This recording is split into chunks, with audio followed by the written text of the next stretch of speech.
Bueno, lo primero, daros las gracias por la invitación y la manera en la que nos habéis recibido, no solamente a mi mujer y a mí, a Juli y a mí, sino tanto a los chicos y chicas de Valladolid y las familias de Valladolid que han venido en estos días, ayer y hoy, pues por vuestro acogimiento y vuestra atención. Pues creo que en nombre de todos es daros las gracias, ¿no?, por todo ello.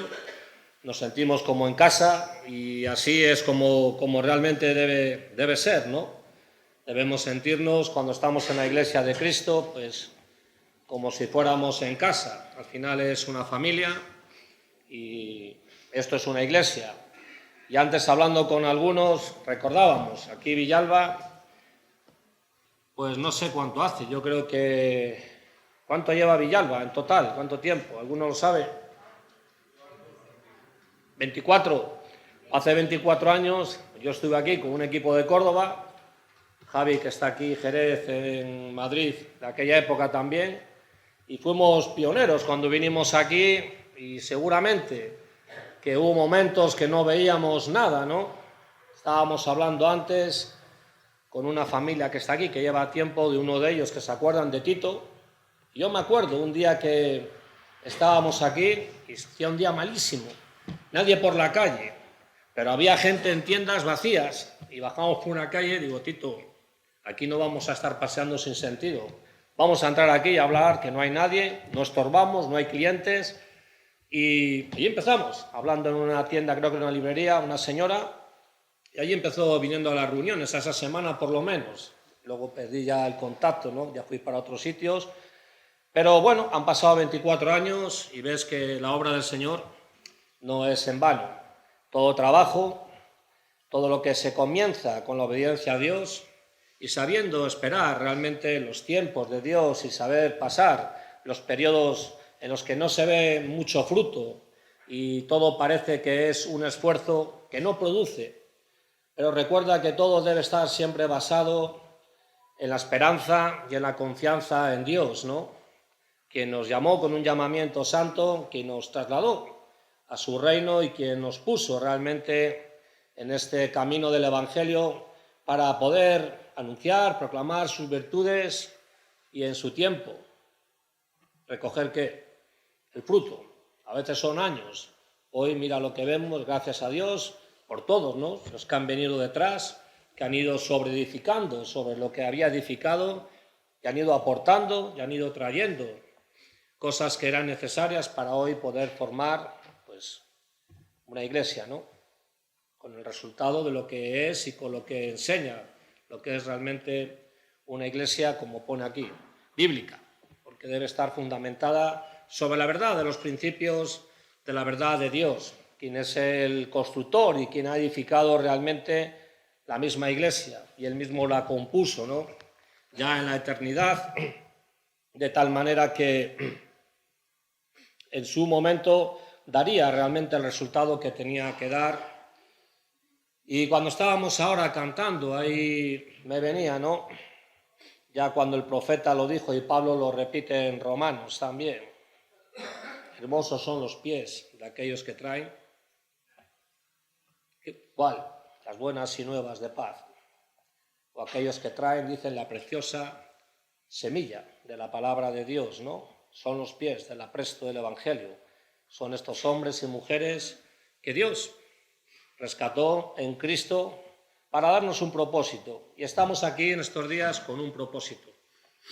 No solamente de recibir información, para algunos edificación y crecimiento, y para otros el deseo es que sean de esta parte que Jesús mismo habló en Juan 17.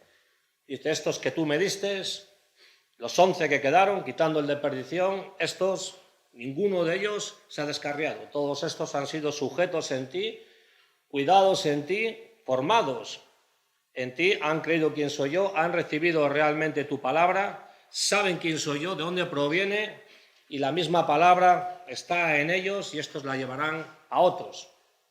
Solamente te pido una cosa, Padre, no los saques del mundo, sino que guárdales ¿de qué? Del mundo. Fíjate si esto se hubiera terminado con sácales del mundo, ¿cómo hubiera quedado el resto de la humanidad? ¿Quién hubiera ido? Ni ellos eran conscientes de aquellas palabras que Cristo les habló cuando eran unos principiantes y la torpeza estaba sobre ellos, como muchos de los que hoy pueden estar aquí. Cuando Jesús les dijo que dejaran las redes, que dejaran las pescas y que ellos vendrían a ser pescadores de hombres. Gente común y corriente, gente de a pie, sin mucha formación. Eso no es para hacer ningún tipo de logro, el que no tenían formación, porque fueron formados por el mismo Maestro, por aquel que era el Verbo encarnado, la palabra encarnada, Jesucristo, quien tanto estos días es recordado solamente a través de muerte y no a veces comprendiendo muy bien qué es la resurrección de Cristo y qué es la ascensión de Cristo, porque es la esperanza del cristiano el retorno de Cristo. Si no hubiera resucitado, no habría qué, una esperanza de la resurrección de los muertos. Y no más así, el mundo no es consciente a veces ni de lo que está celebrando.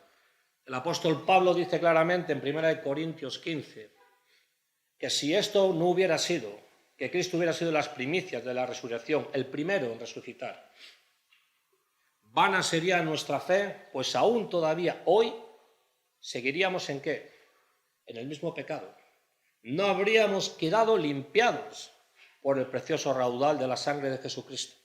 Hoy seguiríamos igual y la Iglesia no hubiera existido. Hubiera quedado en un pueblo con una raza escogida, que eran los judíos, y ahí hubiera quedado, y nada más.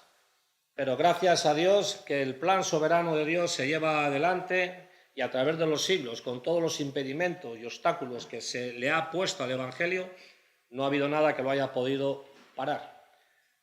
Ya los mismos eruditos, en los días después de la ascensión de Cristo y en la era apostólica, ya tuvieron este debate acerca de este grupo de personas que comenzaba a hacer temblar a aquellos religiosos de aquellos días, cuando dijeron ciertamente, si esto es una nueva moda, como Menganito, 500 hombres, murió el líder, desapareció la causa. Luego se levantó otro movimiento, desapareció el líder y cayó la causa. Pero cuidado si luchamos contra Dios. No sabe ni ese hombre, Caifás, lo que estaba diciendo tan siquiera, pero vio que dice, cuidado, no sea que luchemos contra Dios.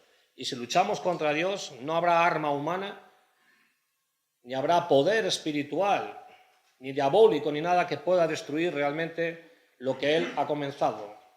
La obra que Cristo ha logrado por su propio, el mérito en Cristo en la cruz del Calvario, que pueda destruir realmente lo que Dios ha establecido para que se cumpla y se lleve adelante, ¿no?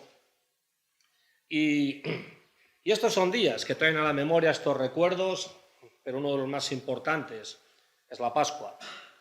Y yo voy a intentar llevar un poco, después de la Pascua se celebraba otra fiesta, que es Pentecostés, 50 días después. Y después de la celebración de la Pascua, el recordatorio, lo que era el Cordero Pascual, lo que esto representaba, la liberación del pueblo en Egipto, cómo salieron a través de aquel sacrificio de un Cordero perfecto y pascual y los panes sin levadura. Y esta fue su liberación. Y hay que recordar que la sangre fue la señal en los postes de la puerta y en el dintel. Y esa noche, el pueblo que estaba en opresión en Egipto, que estaba sometido a un gobierno totalmente mundano y bajo un poder de oscuridad que no les dejaba realmente, y que Moisés, cada vez que Dios le mandaba hacia las plagas, el fin era dejar salir a mi pueblo para que puedan venir a adorarme. Entonces quiere decir que para adorar a Dios, primeramente hay que salir del estado de la esclavitud, para poder venir. Y el detalle fue el sacrificio del Cordero perfecto, cómo se tenía que hacer.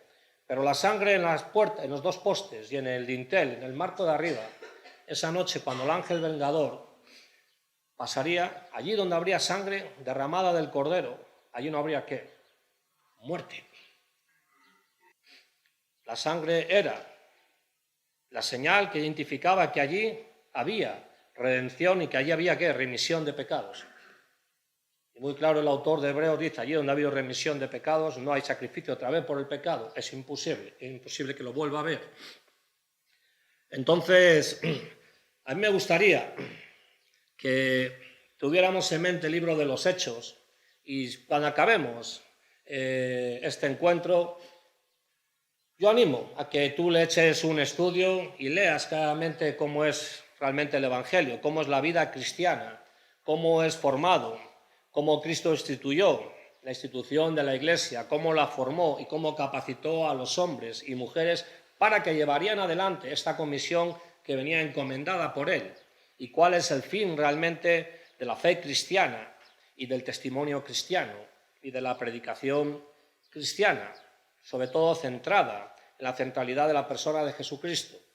¿Y cuál es el fin realmente del ministerio del Espíritu Santo en toda esa época hasta nuestros días, que sigue vigente? ¿Cuál es el fin realmente con que el Espíritu Santo entró en esa dispensación a partir de Pentecostés hasta nuestros días? ¿Cómo hay el cumplimiento de una profecía y cómo esto lleva adelante los propósitos de Dios con personas que jamás pensaron que podrían ver lo que vieron? Y lo que vieron fue realmente cómo Dios operó y cómo Dios hizo cosas tremendamente fuera de sus mentes. Por eso la vida cristiana, la propia vida de la fe, la vida del Espíritu, no es una vida racional, llena de lógica. Es una vida que nos abre hacia el campo de lo sobrenatural. Y en casi todos los acontecimientos que encontramos en este libro son hechos fuera de lo común y corriente. Así por encima, el mero hecho de que un judío entre en casa de un gentil, eso estaba fuera de todo alcance. De todo alcance. De que el Evangelio llegara a otras personas, de que judíos se sentaran con gentiles a participar, a adorar a Dios y a ser parte de la Iglesia, eso en una cultura tan estricta y tan racial y tan separatista de todo esto y tan aferrada a las costumbres, eso es una obra soberana de Dios que por la obra del Espíritu Santo es capaz de unir a estas personas en un solo cuerpo en Cristo y regidos bajo una mente, la mente de Cristo, y ser gobernados por el Espíritu de Dios para llevar adelante en obediencia la revelación clara de la misma enseñanza de Cristo. En nuestros días es igual, no ha acontecido, cambian la ropa, los medios, algunos asuntos, pero el Evangelio es el mismo. Y el Evangelio es poder de Dios. Pablo en Romanos 1:16 lo dice claramente. No me avergüenzo del poder del Evangelio. ¿Por qué es poder de Dios? Primeramente, mira para quién dice, para los judíos. Está hablando un judío, Pablo, un hombre formado en costumbres y totalmente, dice, irreprensible en cuanto a todos los actos del judaísmo y todas las costumbres y todas las ceremonias. Un hombre celoso que perseguía a los del camino, a aquellos que hablaban de la resurrección de Jesús, un hombre que pensaba que esto era lo correcto, un hombre que tenía un currículum, un caché religioso alto, muy considerado, y un hombre que cuando va camino de Damasco y tiene ese encuentro con Jesucristo directamente, y tiene esta revelación clara y le oye directamente, y es convertido a la fe del camino nuevo, aquello que era contrario a lo que él creía, un hombre que abandona ¿qué? Toda la costumbre que tenía y todas las formas antiguas que tenía, y viene realmente a la conversión, al camino nuevo, a la vida nueva en Cristo. Entonces Pablo, cuando habla ya en este texto en Romanos, está hablando, mira si es poder el Evangelio, que yo mismo en primera persona fui un hombre que fui sacado de unas costumbres tan fuertes, de unas creencias tan profundas acerca de Dios y de la ley de Moisés y de todo lo que tenía que ver con las ceremonias y con los cumplimientos, y ahora soy perseguido por aquellos que antes conmigo se sentaban a comer y que antes a mí, cuando pasaba, se ponían de pie y me saludaban, entendiendo que él tenía un rango importante en sus días. Ahora mira lo que he venido a ser, y no solamente eso. Filipenses 3 dice, todo lo que para mí antes parecía de valor, de ganancia, en cuanto a la carne, ha venido a ser, ¿qué? Escoria. Por ganar más de la excelencia de Cristo.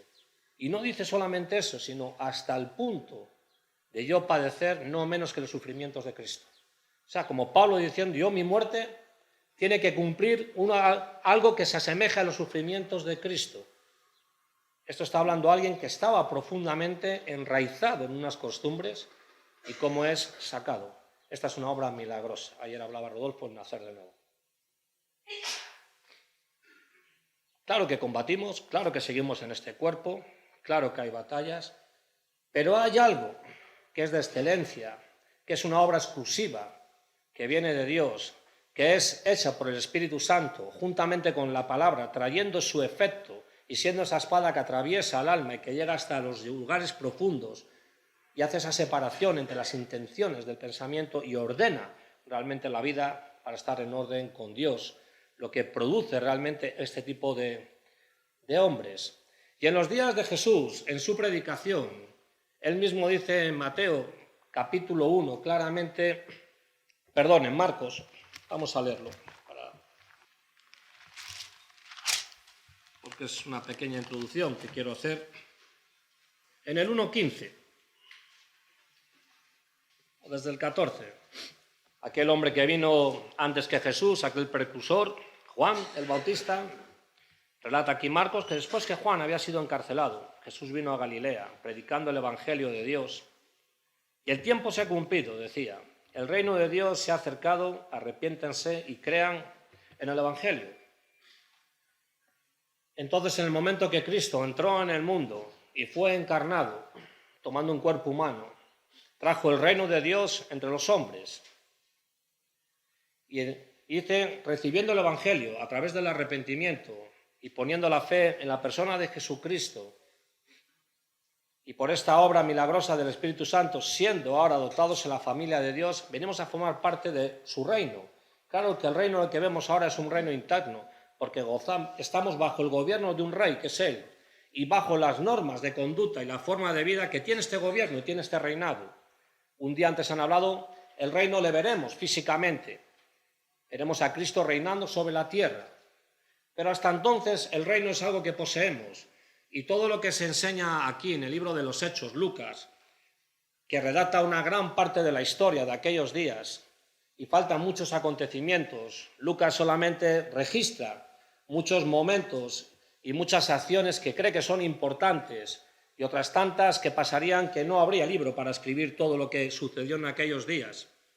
Pero algo que lo que es que ahora Jesús nos ha abierto en su persona.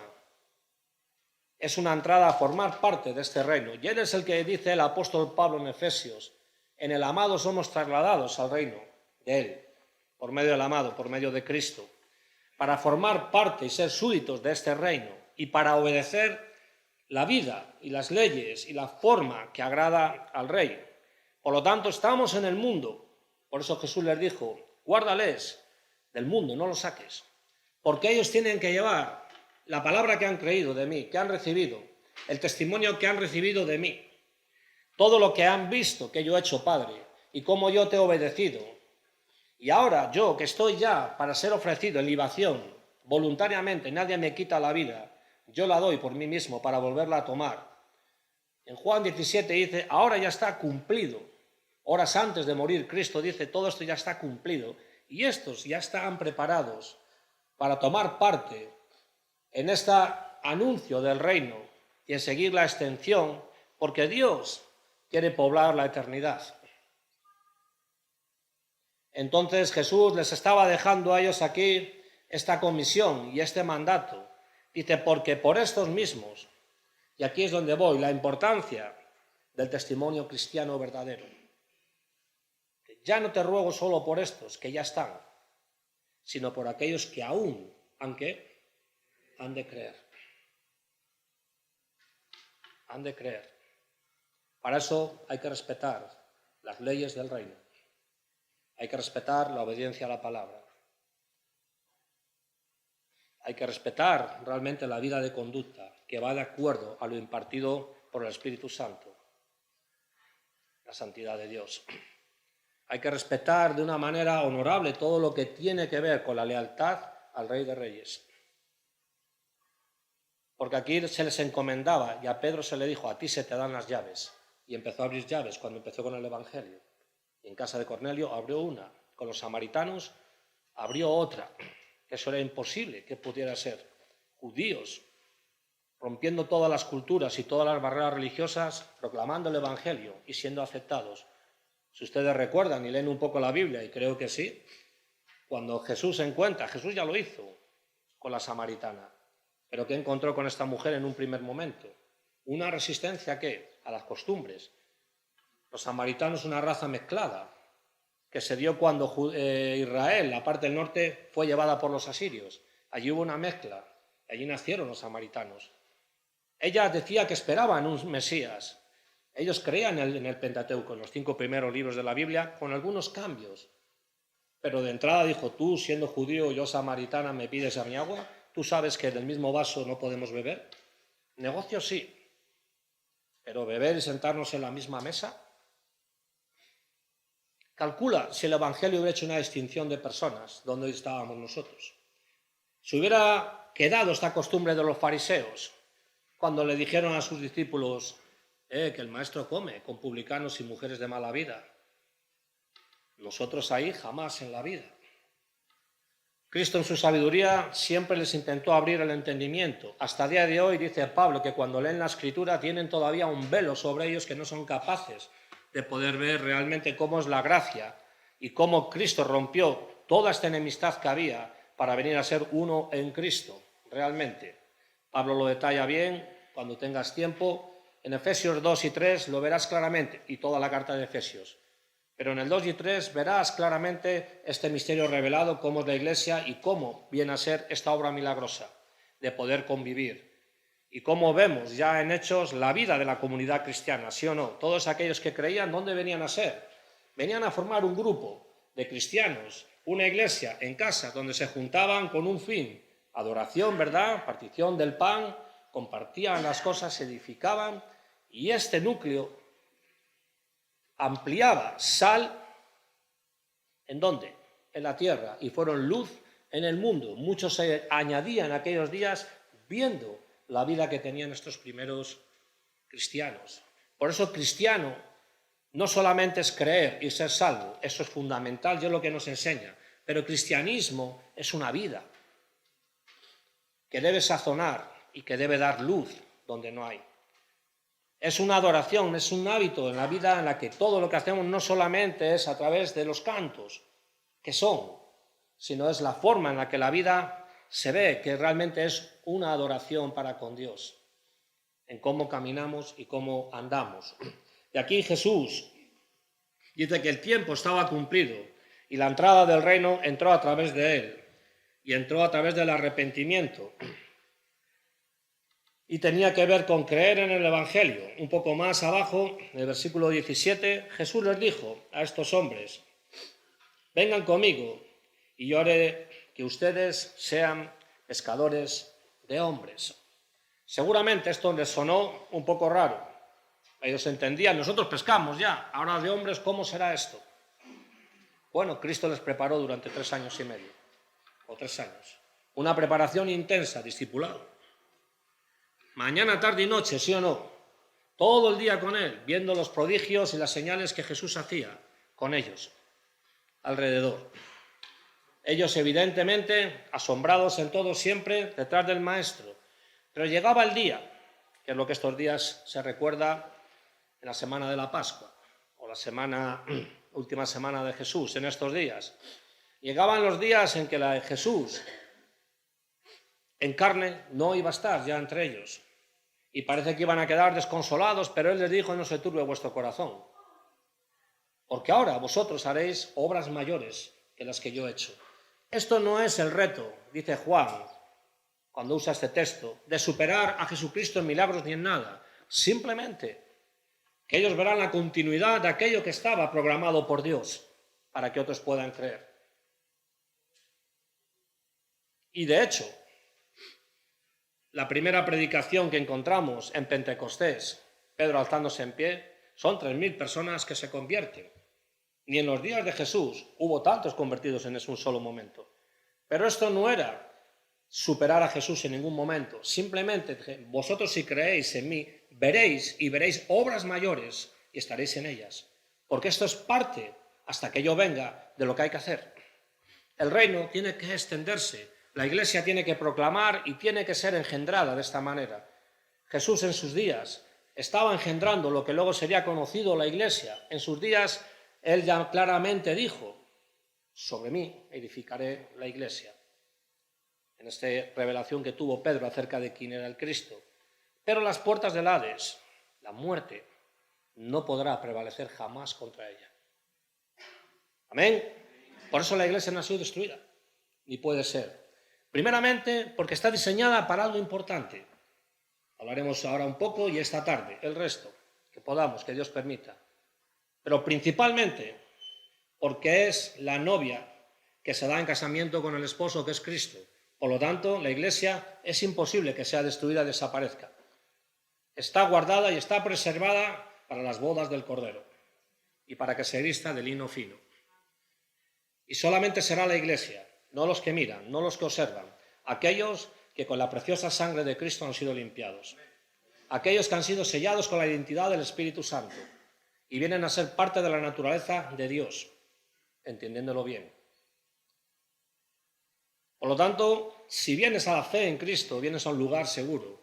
Si vienes a vivir en la iglesia, tienes que honrar el nombre de lo que significa ser perteneciente y miembro del cuerpo místico de Cristo en estos días, que es la iglesia. La iglesia no es un local, aunque es también conocido como un local. Pero recuerda que estos antiguos todo lo enfocaban en sus días de los apóstoles. No quiero irme mucho a la historia, pero es importante, en el templo y en la decoración del templo. De hecho, los mismos discípulos le dijeron: maestro, mira el templo. Después de Salomón, de Herodes, mira qué hermosura. Esto es la gloria de Israel. ¿Qué dijo Jesús? Llegará el día que no quedará piedra sobre aquí. Y así fue. Cuando entró Tito en el año 70, devastó toda Judea, en Jerusalén, y destruyó el templo. Y no quedó piedra sobre piedra. Es así. Ahí está la historia, lo cuenta. El mismo Esteban, cuando fue apedreado, su predicación, este diácono, este varón lleno del Espíritu Santo y de fe, este hombre devoto y consagrado de Dios, este hombre que no se amedrantó ante las amenazas, dijo: la época del templo y de la gloria de las piedras han pasado. He aquí el templo verdadero es Jesucristo, quien se tabernaculizó en nosotros para que nosotros seamos un templo agradable a Dios en nuestras vidas. Porque no mora en lugares de piedras, sino en templos humanos, aquellos que han sido lavados por la sangre, y allí donde el Espíritu Santo ha hecho morada para que el santo pueda morar. Esto es lo que somos. Rechinaron los dientes. El mensaje fue este: ha pasado la época de toda devoción a un lugar frío, y la devoción verdadera viene a ser en la comunión con Jesucristo. ¿No les gustó? Esos eran los que guardaban la tradición. Por lo tanto, la tradición, ten cuidado que te mata. Mismamente Jesús dijo: más tradición que obediencia a Dios. Vosotros decís: día al Señor, pero si yo hago un milagro, sano a un manco, a un paralítico, en día de reposo, os ponéis a 200. Sin embargo, vosotros podéis ir a buscar un asno si se cae en el camino. ¿De quién es esto? Tradición de hombres que invalidan los mandamientos de Dios.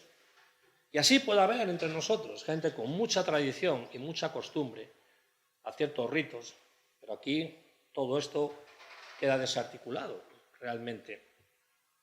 Y vamos a ir al capítulo 1 de los Hechos.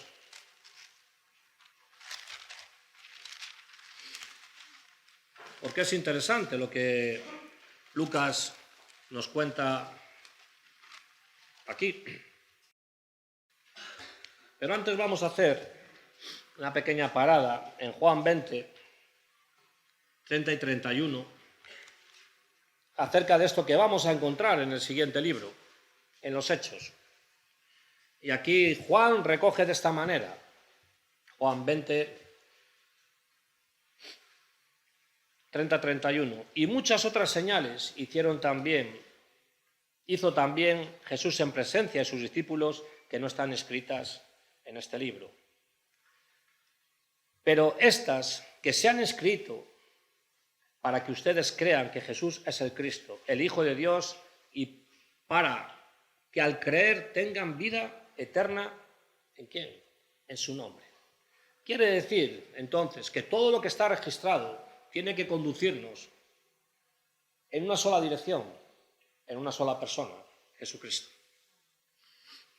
El libro de los Hechos, el enfoque principal de la predicación es la resurrección de Jesucristo. Es la ascensión de Cristo y el retorno de Cristo. Y el avance del reino de los cielos. Testigos oculares. Y lo que más enseñaron fue a través del testimonio de lo que ellos habían vivido y lo que habían hecho. Este es un relevo para nosotros y este es nuestro reto, el tener el testimonio. No somos testigos en primera persona como ellos, pero somos testigos de esta verdad. Y si abrazamos la verdad es porque la creímos realmente o porque la creemos. Pero el fin de ver todas estas cosas sobrenaturales que Jesús hizo, todos estos milagros, todos estos prodigios, todas estas señales que han registrado los evangelistas y que habría muchas más que no están recopiladas en el canon de la Biblia, dice, tienen un fin solamente y apuntan hacia un solo lugar, una persona, y tiene que ver con creer en Jesucristo. Y dice que el fin de este creer tiene que ver para que tengamos vida y vida en su nombre. Y esto es lo que nosotros vamos a encontrar en el libro de los Hechos. Prodigios, señales, cosas sobrenaturales, pero que no deben ser solamente el recuerdo de una historia. Es la realidad del Dios vivo. Dijo un autor, si nosotros creemos el primer versículo de la Biblia, ¿y el primer versículo cuál era? En el principio era ¿quién? Dios. Dice, no hay problema en creer en el último versículo, ¿sí? No tiene que haber ningún problema. Entre medio encontramos todo esto, por lo tanto, todo lo que encontramos en medio no tiene que haber duda acerca de nada. Y nosotros no podemos encajonar a Dios a un razonamiento humano de tal forma que este razonamiento de esta lógica nos haga ser incrédulos en cómo Dios hace y actúa y opera, porque Él es soberano. Amén. Calcula lo que digo. Si crees el primer versículo, tenemos que creer todo lo demás que pone en la palabra. ¿Es así o no? Entonces no podemos encajonar a la lógica de lo que no has visto, lo que te parece incomprensible. Esto es un asunto de fe en todo tiempo. No es un asunto de vista. Bienaventurados y dichosos los que vieron sin creer. Y yo no digo que en el caminar no vemos cosas, o a veces pedimos ver, pero Abraham no pidió vista. Lot sí necesitó la vista para saber dónde iba. Abraham solamente la promesa. Y decir, norte, sur, tira para un lado o para otro, todo esto será para ti. Pues no le llegaban los ojos para ver lo que había. Y lo que había eran muchas piedras y mucha llanura. Y no había río. Y no había verde. Pero luego fue un lugar de vista confundido, a las puertas de Sodoma. A las laderas, dice, ¿verdad? Pero cuando vino los ángeles de destrucción, ¿dónde estaba Lot? Ya no estaba en las puertas, estaba viviendo dentro. El precio que pagó fue alto. Mujer y 2 hijas que se acostaron con él. Fíjate, y aún así Lot el justo, por los pelos. Nosotros vamos a un camino de fe y Dios estaba preparando en Cristo a estos hombres para una vida realmente de fe, de sufrimiento, de mucha opresión, pero también de gozo. Porque lo que ellos anunciaban era algo que dice claramente, creo que es en Romanos 12 o 13 me parece 14, cuando dice que el reino de los cielos no consiste en qué, sino en el Espíritu Santo. Este dice que es el reino. No era una cuestión de comida ni bebida física, sino que consiste claramente en poseer estas verdades y experimentarlas. Lo que Cristo está hablando, que iba a empezar este grupo de personas y que Lucas relata en el segundo tomo que hace. El primero es el Evangelio de Lucas, el segundo es el libro de los Hechos, no carta, libro de los Hechos. Y es un libro que no está terminado porque los hechos siguen siendo a día de hoy.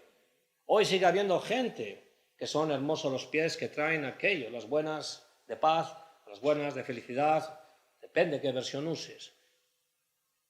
Pero Dios todavía no ha cerrado, sigue abierto. Esto no es como los días de Noé, que se cerró la puerta del arca y ya no entró nadie más, anegados por las aguas.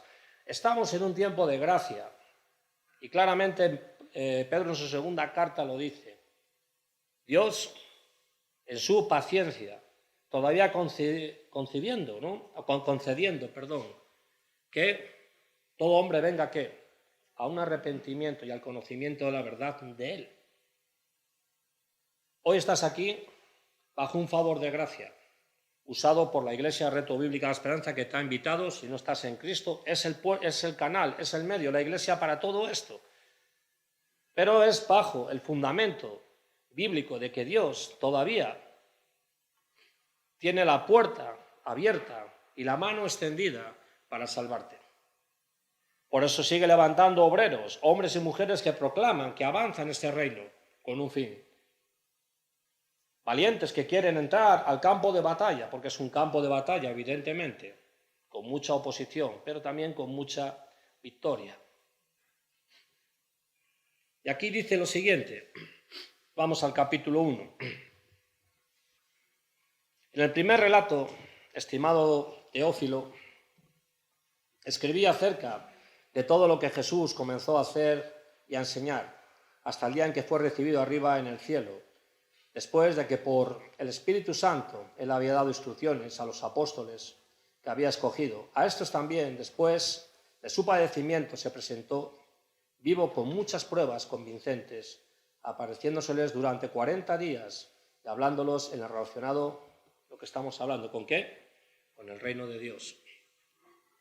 Y reuniéndolos, les mandó que no salieran de Jerusalén, sino que esperaran la promesa del Padre, la cual les dijo oyendo de mí, porque Juan, el Bautista, bautizó con agua, pero ustedes serán bautizados con el Espíritu Santo dentro de pocos días. Entonces los que estaban reunidos le preguntaban, Señor, ¿restaurarás en este tiempo el reino de Israel? Jesús le contestó, no les corresponde a ustedes saber los tiempos ni las épocas que el Padre ha fijado con su propia autoridad, pero recibirán poder cuando el Espíritu Santo venga sobre ustedes y serán testigos en Jerusalén, en toda Judea y Samaria y hasta los confines de la tierra. Después de haber dicho estas cosas, fue elevado mientras ellos miraban, y una nube lo recibió y lo ocultó de sus ojos mientras Jesús ascendía. Estando ellos mirando fijamente al cielo, se le presentaron 2 hombres en vestiduras blancas, que les dijeron, varones galileos, ¿por qué están mirando al cielo? Este mismo Jesús que ha sido tomado de ustedes al cielo vendrá de la misma manera, tal como le han visto ir al cielo. Entonces los discípulos regresaron a Jerusalén, desde el monte llamado Los Olivos, que está cerca de Jerusalén, al mismo lugar donde regresará Cristo, al monte de los Olivos. Un camino de un día de reposo. Cuando hubieron entrado en la ciudad, subieron al aposento alto, donde estaban hospedados todos los apóstoles. Ahí nos da todos sus nombres, y todos estaban unánimes, entregados de continuo a la oración, junto con las mujeres y con María, la madre de Jesús, y con sus hermanas. Bueno, hasta aquí no había sucedido nada, ¿verdad? Simplemente Lucas está relatando algo que él había recopilado. Si nosotros vamos al primer tomo, que es el Evangelio de Lucas, y leemos el primer capítulo 1, del 1 al 4, por cuanto muchos han tratado de poner en orden y escribir una historia de las cosas que entre nosotros son muy ciertas, por lo tanto, de entrada Lucas, que no era un apóstol, aquí está poniéndose y está dando que todas estas cosas son ciertas y que muchos han tratado, dice, de escribir una historia. Dice, yo no estoy escribiendo una historia. Tal como nos la dieron a conocer los que desde el principio fueron testigos oculares. Por lo tanto, Lucas está diciendo que tiene un contacto o ha tenido con personas muy cercanas que estuvieron en primera persona con Jesucristo. Lucas no existían las descargas, el internet no existía, el YouTube. Lucas indagó, averiguó y certificó que todo lo que estaba recibiendo, todo esto tenía veracidad y estaba comprobado y nada de esto era manipulado. Por lo tanto, él dice claramente de dónde recibe la información. y dice que los que fueron testigos oculares y ministros de la palabra, siervos. También a mí me ha parecido conveniente, después de haberlo investigado todo con diligencia, fíjate, con mucho estudio y con lupa, desde el principio escribirlas ordenadamente, excelentísimo Teófilo, para que sepas la verdad precisa acerca de las cosas que dice que te han sido enseñadas. No sabemos quién era este hombre. Le menciona ahí y aquí también le dirige. Este libro de los Hechos, este tomo, se lo manda a él. Sería algún creyente, amigo de él o lo que fuera. Y lo que Lucas está diciendo ahí, mira, yo te mando todo esto. Y aquí lo que hemos registrado en este primer tomo son los acontecimientos acerca de la persona de Jesucristo. Esta es la historia del Hijo de Dios, relatada. Todas las cosas que hizo cuando Él estuvo vivo y estuvo en carne entre todos estos hombres que son testigos. Y todas estas cosas que hizo yo las he relatado en este orden que le he dado. Por eso aquí en el capítulo 1, regresando a Hechos, vuelve otra vez, y el primer relato de Lucas es este evangelio que acabamos de leer, este texto, a la misma persona, y el enfoque que tenía ese relato dice todo, acerca de todo lo que Jesús comenzó a hacer y a enseñar hasta el día que fue recibido. Ahora lo que Lucas está diciendo y registrando en este primer capítulo es todo lo que va a empezar a hacer a través del cuerpo místico de Cristo, de la Iglesia, de los creyentes. Ahora voy a relatar todos estos en la manera en la que Cristo ahora es realmente expuesto y enseñado, en la manera en la que Él ahora se mueve y cómo Él ahora está representado en la tierra, y esta es la forma que Él ha escogido para representarse a sí mismo y para dar credibilidad a toda esta verdad, claramente. Será a través de estos hombres y de estas mujeres. Recuerda que lo que se les da aquí, dice que Jesús se apareció después de la resurrección durante 40 días, dando evidencias, sentado con ellos, recordáis, San Juan comió el pescado, todo físicamente, no de una manera alegórica ni simbólica, sino Jesús resucitó físicamente, carnalmente, con cuerpo, y en esa forma volverá, y anduvo entre los suyos, dando evidencias de esta resurrección, de lo cual cuando aquellas hermanas vinieron a hablar allí, Pedro y Juan, Pedro el primero salió, no creían, y Jesús cuántas veces le habló acerca de la resurrección, muchas veces.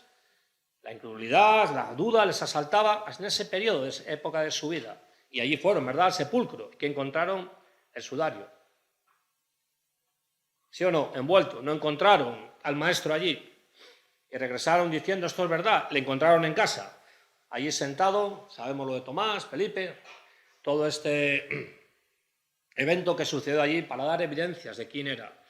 Pero Jesús dice que en esos días, hasta antes de Pentecostés, que son 50 días después de la Pascua, aquí 40, faltan 10 días todavía de transición, en los cuales todavía, antes de Cristo de ascender, dice claramente que, versículo 2, hasta el día en que fue recibido arriba en el cielo, después de que por el Espíritu Santo les había dado instrucciones a los apóstoles que había escogido y a estos que presentó las pruebas convincentes acerca de todo, de lo que estos hombres iban a comenzar a hacer. Y ahí tenemos lo que se conoce como la Gran Comisión. Vamos a leer un poco acerca de cómo lo registran algunos. Lucas, en el capítulo 24, dice que Jesús, una vez resucitado, se presenta, se manifiesta a 2 de sus discípulos, los que encontró en el camino de Emaús, y con ellos van andando, y estos tienen velados los ojos para reconocerle. Anochece, le invitan, él les viene hablando, ellos están desesperados porque han matado a su Señor, se encuentran realmente como huérfanos, no estaba todo muy claro para ellos todavía, y él dice que ellos le invitan, es de noche, vente, viene a cenar con ellos, toma el pan allí con ellos, da las gracias y el corazón de ellos arde. Jesús les abre, dice las Escrituras, les abre el entendimiento acerca de ese momento de la resurrección de Cristo y de todo lo que había sido anunciado por los profetas y que por la Escritura se había cumplido en la persona de Jesucristo, y dice que estos, cuando fueron a compartirlo con otros, el corazón ardía. Y cualquier persona que tiene una experiencia de esta apertura, y esta experiencia espiritual que es experimental, y tiene este encuentro real con Jesucristo, y tiene esta verdad de la palabra de Dios, en este alumbramiento claro acerca de la persona de Jesucristo, el corazón tiene que arder. Porque no habrá pasión si no hay fuego dentro para poder hacer nada. Y estos hombres que comenzaban de ser pescadores de peces a ser pescadores de hombres, tenía que ser gente con algo encendido en el corazón. La llama tenía que arder. No solo en ellos, a través de la historia ha habido muchos evangelistas conocidos y sanos en doctrina, que eso es importante, conociendo la doctrina claramente sobre el fundamento de los apóstoles y los profetas, sin salirnos de ahí claramente, que todos son personas que han andado ¿con qué? Con el fuego santo encendido dentro. Si no, no se podrá hacer nada por el último hombre de la tierra ni por el último país de la tierra, es imposible. Sin un calor encendido de esta manera y sin una claridad en la Escritura acerca de lo que es, para Pablo la revelación del Evangelio claramente se lo hizo a los Gálatas. Para mí fue directa, dijo. Yo no tuve hombres que me enseñaron el Evangelio. Desde el primer minuto, cuando Ananías oró por él y recibió el bautismo del Espíritu Santo, se bautizó en el agua, automáticamente fue considerado como un hermano. Ananías dijo, hermano Saulo. Y Dios le había dicho, este hombre me es instrumento y le voy a enseñar cuánto ha de padecer por mí. Hablará a reyes y a gobernantes. ¿Habló a reyes y gobernantes o no? ¿Habló a gente poderosa? ¿Sí o no? Pero recuerda, una vez Pablo, convertido en esta persona, que fue, dice, me fui por 3 años a Damasco a predicar entre los discípulos. Luego fue, 3 años más tarde, subió a Jerusalén para darse a conocer entre los apóstoles y se lo encontró a Jacobo y a Pedro. Bernabé le llevó para que fuera reconocido, pero dice, yo recibí el Evangelio, y es el que he presentado. No hay 2 evangelios. Yo recibí el Evangelio y ese es poder de Dios. Y automáticamente, fíjate cómo Pablo, instrumento escogido, claro que hablamos de Pablo, y yo no digo que lo tuyo o lo mío vaya a ser como Pablo, pero calcula lo que se enciende en el corazón.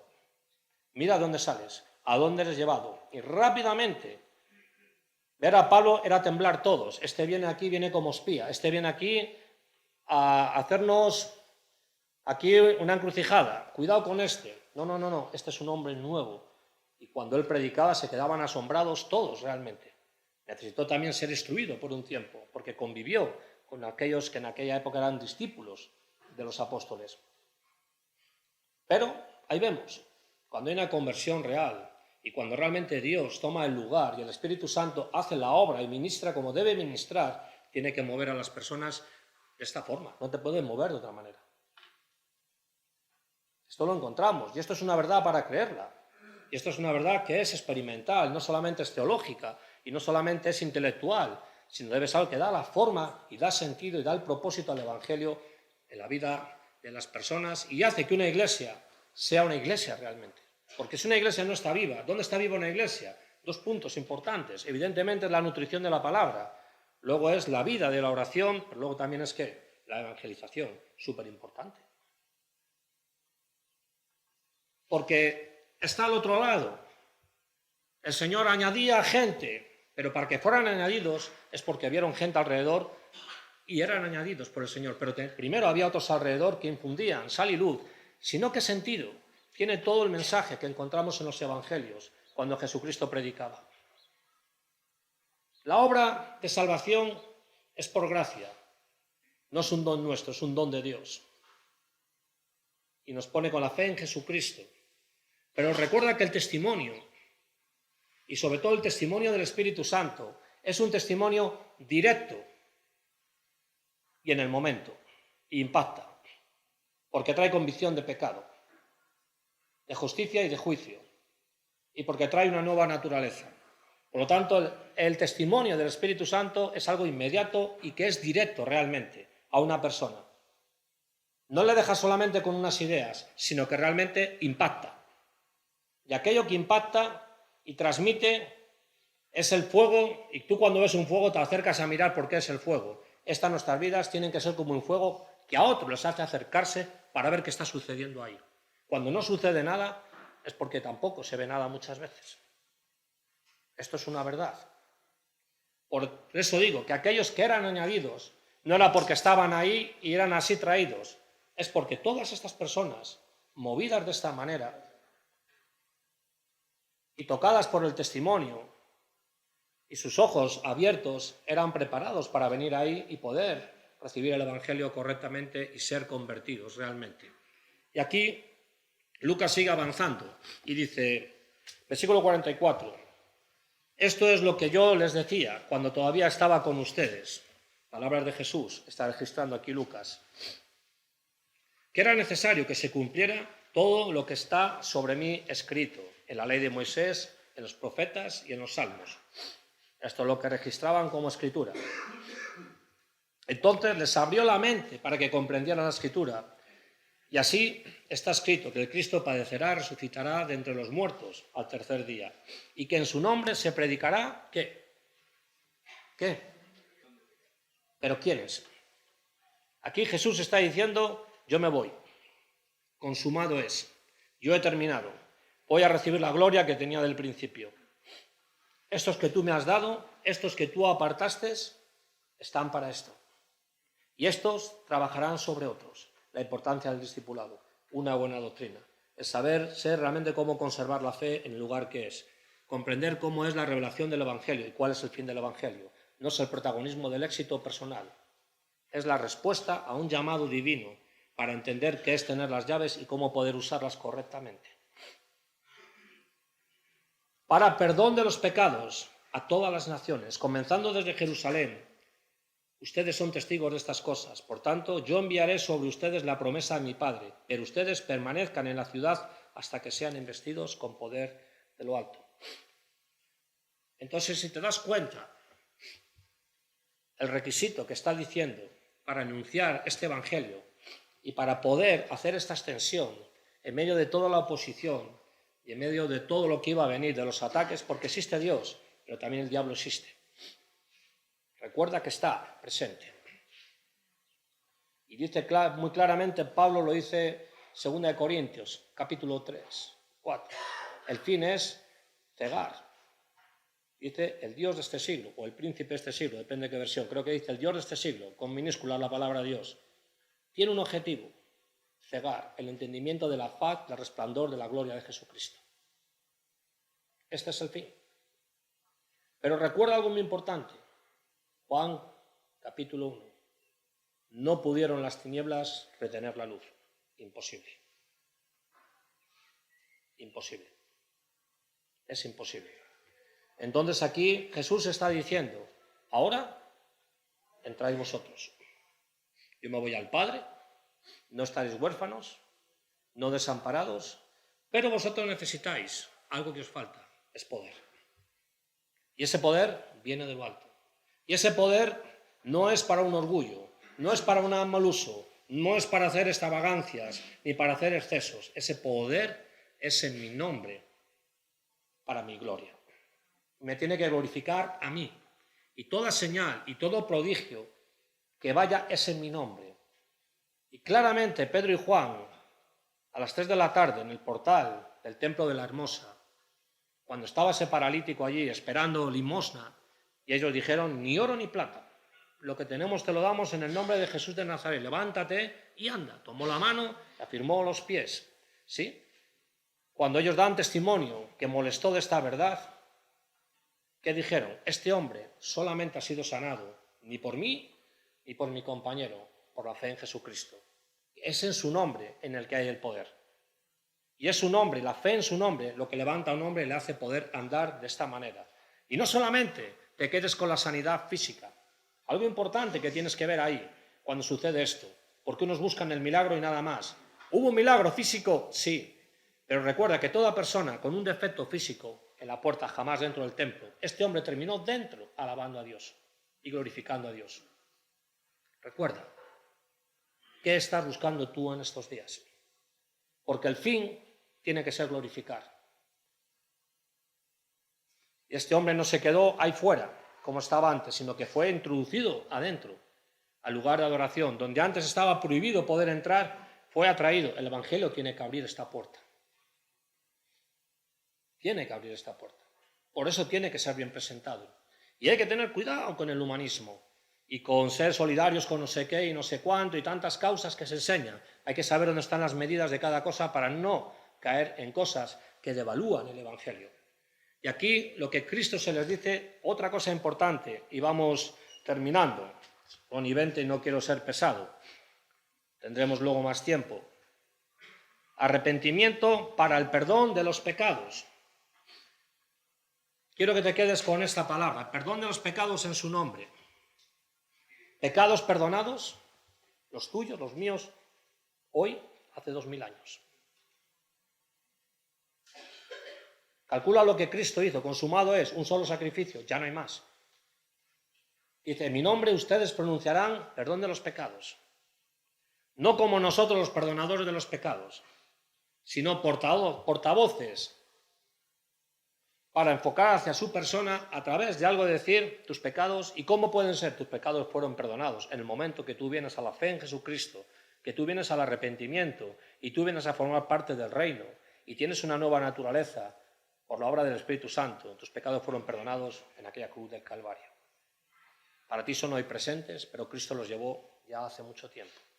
Hasta entonces esto solamente había sido anunciado por los profetas y no sabían a veces ellos ni cómo iban a ser los acontecimientos. Y esto es lo que nosotros hablamos. El perdón de pecados existe porque Cristo ya los perdonó. Eso no estoy diciendo que tú tienes que vivir en pecado, entiéndelo bien. Estoy diciendo cuando tú vienes ya han sido limpiados atrás. Es como cuando tiene Pedro la visión en la terraza y baja una sábana o un manto, las 4 puntas con animales impuros para los judíos. Y le dice, mata y come, y dice, yo de esto jamás, yo soy un judío. Cualquier de estos animales no está en la ley para poder comer. ¿Y qué le dice Dios? No es una cosa que se está hablando así. Dice que Pedro escucha 3 veces esta voz. Dios sigue hablando. Dios no está mudo. Dios sigue hablando por su palabra y Dios sigue hablando directamente al corazón. Mata y come. No, Señor, nada impuro en mí. Pedro se resiste. Hasta que cuando lo entiende dice, tú no puedes llamar impuro a lo que yo estoy, ¿qué? Llamándolo puro. Después sería el caso de Cornelio. Impuro para los judíos, más puro para Dios, porque Dios estaba viendo la obra en esta familia. Recuerda que Pedro fue a esa casa para mostrarles el camino de salvación. No eran salvos hasta que el Espíritu Santo se derramó allí en aquella predicación y vinieron realmente a la fe verdadera en Jesucristo. Estaban puros en el corazón de Dios. Faltaba ese momento del cual Lucas registra con gran importancia para dar como son las evidencias cuando Dios purifica algo, como lo hace realmente. Entonces, lo primero, gracias a Dios, porque estos hombres abrazaron el coste del Evangelio. Y dice que el Evangelio te costará, ¿qué? Todo. Cualquiera que quiere ser mi discípulo, ¿qué dice? Niéguese a sí mismo. Toma su cruz, no la cruz de Cristo, su propia cruz. Es morir diariamente a todo lo opuesto, a la comodidad, al no sé qué, y entonces que venga y me siga, que haga el cálculo de lo que le va a costar, y entonces será. Cualquiera que no aborrece, y no está hablando de que odies a tu padre ni a tu madre. La palabra aborrecer es no un amor, no se puede amar a nadie por encima de mí. Yo soy el primero, el primer mandamiento que fue dado, ¿cuál fue? Amarás a Dios sobre todas las cosas. Ahí incluye esta parte que esta vez está ligada y que tan malas pasadas juega, pero que Él las separa claramente. ¿Por qué? Porque te está encomendando a ti y a mí algo muy serio. Las almas que Cristo ha comprado con su sangre. Esto no se trata si yo soy pastor y tú no eres pastor. Se trata si tú eres un cristiano genuino, de estos que la Biblia está enseñando que deben ser informados bajo este carácter y esta instrucción del Espíritu Santo y este ministerio del Espíritu Santo, tenemos que comprender que son las almas que Cristo compró con su sangre preciosa. Y que le ha dado a la Iglesia esta vocación a través de los miembros, porque al final la Iglesia son ¿qué? Se compone de miembros, de gente redimida, para que realmente velen y guarden estas almas que han sido compradas por los que han de creer todavía. La importancia de ese testimonio, de esa lealtad a Dios, de esa consagración, de ese apartamiento y de esta vocación. Y un versículo, y sí, y lo dejamos a la tarde. Juan 15.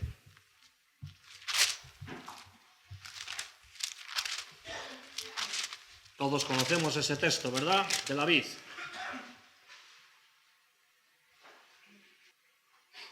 Primero que dice, separados de mí. Por lo tanto, para hacer este trabajo, en este caso apostólico, y en este caso en el discipulado, y en este caso hablamos en la extensión, para proclamar el Evangelio, separados de mí, ninguno podemos hacer la obra que pertenece a Cristo. Imposible. No podemos ir fuera de ahí. Eso es lo primero que da. El que permanece en mí, yo permanezco en él. Y otro requisito, versículo 8, en este es el que voy. En esto es glorificado mi Padre, en que den mucho ¿qué? Fruto. Y así prueben que son ¿qué? Mis discípulos. Aquí el fruto puede ser la cantidad de abundancia, por un lado. Pero si vamos solamente por objetivos, vamos mal.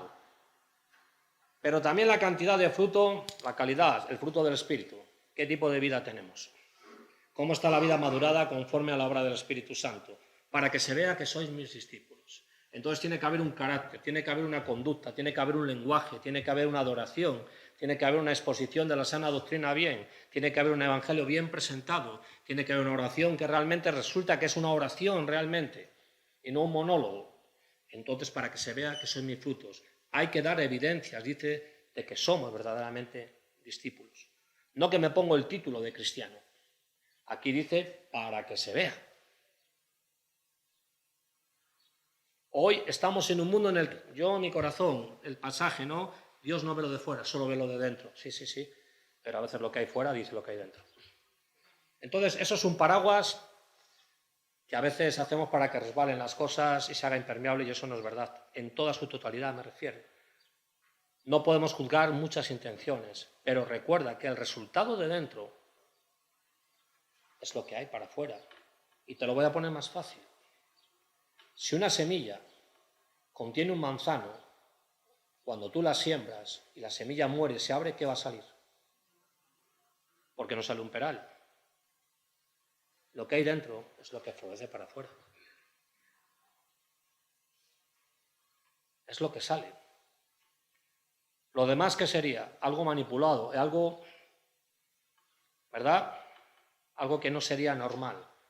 Entonces, cuando lo de dentro está como tiene que ser, y aquí dice, mi Padre es glorificado en este fruto, en esta unidad, en esta comunión, y en este crecimiento con Él, y en este conocimiento con Él, y en esta savia que da vida, en cómo el Espíritu Santo os está vivificando y está haciendo la imagen de Cristo en vosotros visible, hasta que llega a la estatura de varón perfecto. Y entonces que se vea qué discípulos somos, para que el mundo, recuerda lo que dice en Mateo 6, para que por medio de vosotros, de vuestras acciones, glorifiquen a vuestro Padre que está en los cielos, por medio de lo que hacéis. Quiere decir que son obras que tienen que mostrar que glorifican a Dios, porque no provienen de carne ni de sangre, se tienen que ver que vienen con un toque diferente, de gracia, de fe, algo que estimula hacia la mirada con Dios. Amén.